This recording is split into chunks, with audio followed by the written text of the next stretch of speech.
Hi friends, chicken curry ఎలా prepare చేయాలో ఇప్పుడు మనం చూద్దాము. పచ్చిమిర్చి, ఆనియన్స్, కాజు, చెక్క, ఇలాచి, లవంగ, కొత్తిమీర, అల్లం వెల్లుల్లి పేస్టు, సాల్ట్, గరం మసాలా, కారం, నెక్స్ట్ పసుపు, ఇంకా మెయిన్ ఇంగ్రీడియంట్ చికెన్ అన్నమాట.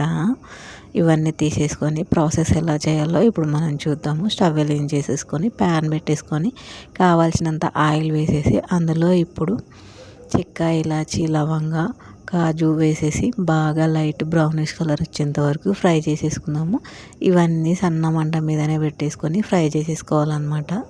అప్పుడే మనకి ఆ చెక్క, ఇలాచి మసాలా ఫ్లేవరు చికెన్కి బాగా పడుతుంది. లైట్ బ్రౌనిష్ కలర్ వచ్చేసా ఆల్మోస్ట్. ఇప్పుడు ఆనియన్స్, పచ్చిమిర్చి వేసేసి ఇవి కూడా మాడిపోకుండా అటు ఇటు కలుపుతూ లైట్ బ్రౌనిష్ కలర్ వచ్చేంత వరకు ఫ్రై చేసేసుకోవాలన్నమాట. చూడండి, ఆల్మోస్ట్ లైట్ బ్రౌనిష్ కలర్ వచ్చేసాయి. ఇప్పుడు ఇందులో మనము చికెన్ వేసేద్దాము. నేను కేజీ చికెన్ తీసేసుకున్నాను, మొత్తం వేసేస్తున్నాను అనమాట. KG chicken. ఇప్పుడు మనము ఆ చికెన్ కూడా మసాలా పట్టేలాగా ఆనియన్ మాడిపోకుండా అటు ఇటు తిప్పుతూ బాగా ఆయిల్లో మిక్స్ అయ్యేంత వరకు చికెన్ మొత్తం కలిసేలాగా తిప్పేసుకున్న తర్వాత బాగా కలిసిపోవాలన్నమాట. ఆ మసాలా, ఆనియన్స్ అన్నీ పైకి వచ్చేసి చికెన్ పీసెస్ బాగా ఫ్రై అవ్వడానికి కలిపేసుకొని ఇప్పుడు మనము కుక్ అవ్వడానికి క్లోజ్ చేసేద్దాము. క్లోజ్ చేసేస్తే చికెన్ తొందరగా ఫ్రై అవుతుంది కదా, అందుకని ఇప్పుడు నేను క్లోజ్ చేసేస్తున్నాను అనమాట. ఒక 5-10 మినిట్స్ క్లోజ్ చేసేసిన తర్వాత చూడండి, ఆల్మోస్ట్ కలర్ కూడా చేంజ్ అయిపోయింది కదా, అందుకని క్లోజ్ చేసేసుకోవాలి.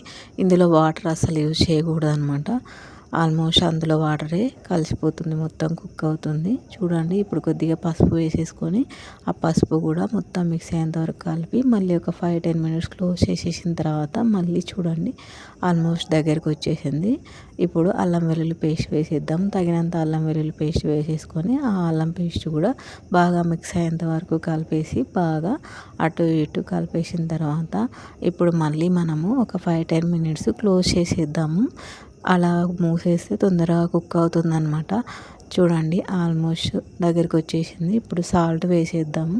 సాల్ట్ వేసేసి మళ్ళీ సాల్ట్ అంతా మిక్స్ అయ్యేంత వరకు కలిపేసుకొని మళ్ళీ ఇప్పుడు ఒక 5 మినిట్స్ క్లోజ్ చేసేద్దాము. ఆల్మోస్ట్ ఇది దగ్గరికి వచ్చేసింది, ఎక్కువ టైం పట్టదు అనమాట. చూడండి, వాటర్ లేకుండా మొత్తం ఆయిల్ పైకి వచ్చేసింది కదా. చూడండి, ముక్క కూడా బాగా స్మాష్ అయిపోతుంది. ఇప్పుడు ఇందులో ఇలా ఫైనల్గా కుక్ అయిన తర్వాత కారం వేయాలి. ముందే వేస్తే అది ఉడకదనమాట. కావాల్సినంత కారం తీసేసుకొని, కొందరు ఎక్కువ తింటారు, కొందరు తక్కువ తింటారు కారం. మేమైతే ఎక్కువే తింటాం, నేను ఎక్కువ వేస్తాను అనమాట.